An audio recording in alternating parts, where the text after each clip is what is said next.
Yeah, on the curb like this here. Damien Nouveau nearly was floored when he opened this flyer that had been thrown in his front yard. Several still litter the street in the Falcon Landing neighborhood of Katy. At first he thought it was trash until he opened and read it. Thousands of illegal aliens are coming across our borders each day.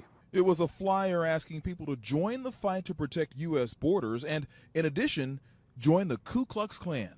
Join the Klan today. We called the number listed at the bottom of the flyer and got this voice message.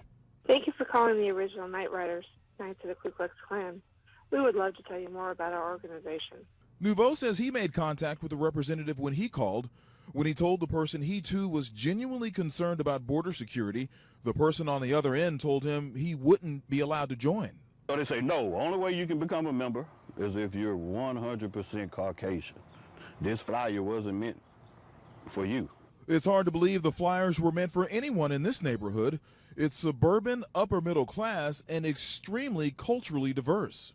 African Americans in the corner, Hispanics right next to me, Iranians here, Jordan, Arabs here, Indian or Pakistani all over the neighborhood. So I guess someone in the Ku Klux Klan should start doing their research before they waste paper. If they put this on my front lawn and I didn't say anything about it, and they established a strong group out here in Katy, I feel like I failed the community by not speaking up.